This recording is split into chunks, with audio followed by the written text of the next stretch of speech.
हनुमान जी बंदर नहीं थे। एक अद्भुत रहस्य जिसे जानकर हैरान हो जाएंगे आप। भगवान राम जी एवं परम भक्त महाबलशाली हनुमान जी के बारे में पूर्ण जानकारी वाल्मीकि रामायण एवं तुलसीकृत रामचरितमानस में ही मिल सकती है। वाल्मीकि रामायण में तो भगवान राम के अलावा सबसे अधिक गुणी और बलवान श्री हनुमान जी को ही बताया गया है, जिन्होंने बड़े बड़े कार्यों को बहुत ही सरलता से पल भर में संपन्न कर दिया। शास्त्रों के अनुसार जाने क्या हनुमान जी वास्तव में बंदर थे या नहीं। जब भी हम हनुमान जी का चित्र देखते हैं तो उसमें वे एक बंदर के रूप में दिखाई देते हैं, जिनकी एक पूंछ भी है। उनके चित्र को देखकर हर किसी के मन में अनेक प्रश्न भी उठते हैं, जैसे क्या हनुमान जी वास्तव में बंदर थे, क्या वाकई में उनकी पूंछ लगी हुई थी, इत्यादि। इसका उत्तर वाल्मीकि रामायण में स्पष्ट रूप से मिलता है कि आखिर महाबलशाली परमवीर हनुमान जी आखिर हैं कौन। वानर कोई जाति विशेष नहीं होती। रामायण में कई स्थानों पर हनुमान जी को वानर कहकर भी संबोधित किया गया है। सामान्य रूप से हम वानर शब्द से यह अभिप्रेत कर लेते हैं कि वानर का अर्थ होता है बंदर, परंतु अगर इस शब्द का विश्लेषण करें तो वानर शब्द का अर्थ होता है वन में उत्पन्न होने वाले अन्न को ग्रहण करने वाला। जैसे पर्वत अर्थात गिरी में रहने वाले और वहां के अन्न ग्रहण करने वाले को गिरिजन कहते हैं, उसी प्रकार वन में रहने वाले को वानर कहते हैं। वानर शब्द से किसी योनि विशेष, जाति, प्रजाति अथवा उपजाति का बोध नहीं होता।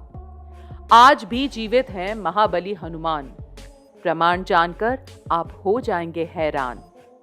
हनुमान जी के अलावा सुग्रीव, बाली, अंगद आदि के चित्र में भी हमें उनकी पूंछ लगी हुई दिखाई देती है, परंतु उनकी स्त्रियों के कोई पूंछ नहीं दिखाई देती। नर मादा का ऐसा भेद संसार में किसी भी वर्ग में देखने को नहीं मिलता।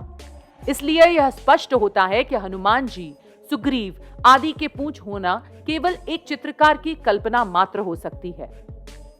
किष्किंधा कांड में एक स्थान पर वर्णन आता है कि जब श्री रामचंद्र जी महाराज की पहली बार ऋष्यमुख पर्वत पर हनुमान से भेंट हुई, तब दोनों में परस्पर बातचीत के पश्चात रामचंद्र जी लक्ष्मण से बोले, न अन्न ऋग्वेद विनीतस्य न अयजुर्वेद धारिणः न असामवेद विदुषः शक्यम एवं विभाषितुम। अर्थात ऋग्वेद के अध्ययन से अनभिज्ञ और यजुर्वेद का जिसको बोध नहीं है तथा जिसने सामवेद का अध्ययन नहीं किया, वह व्यक्ति इस प्रकार परिष्कृत बातें नहीं कर सकता। निश्चय ही इन्होंने संपूर्ण व्याकरण का अनेक बार अभ्यास किया है, क्योंकि इतने समय तक बोलने में इन्होंने किसी भी अशुद्ध शब्द का उच्चारण नहीं किया है। संस्कार संपन्न क्षत्रिय पद्धति से उच्चारण की हुई इनकी वाणी हृदय को हर्षित कर देती है। इससे यह स्पष्ट होता है कि हनुमान जी बंदर नहीं थे।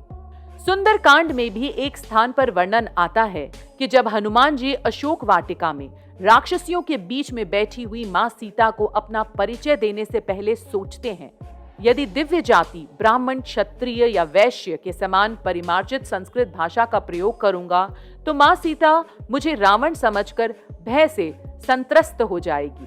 मेरे इस वनवासी रूप को देखकर यदि नागरिक संस्कृत को सुनकर पहले ही राक्षसों से डरी हुई मां सीता और भयभीत हो जाएंगी। मुझको काम रूपी रावण समझकर भयातुर विशालाक्षी सीता कोलाहल आरंभ कर देंगी। इसलिए मैं सामान्य नागरिक के समान परिमार्जित भाषा का प्रयोग करूंगा। इस प्रमाणों से यह सिद्ध होता है कि हनुमान जी चारों वेद, व्याकरण और संस्कृत सहित अनेक भाषाओं के ज्ञाता भी थे। वाल्मीकि रामायण में हनुमान जी के अलावा बाली पुत्र अंगद को भी अष्टांग बुद्धि से संपन्न, 4 प्रकार के बल से युक्त और राजनीति के 14 गुणों से युक्त बताया गया है। इससे सिद्ध होता है कि कोई इतने गुणों से सुशोभित बंदर कैसे हो सकता है। अनुजा चड्ढा, महुआ न्यूज।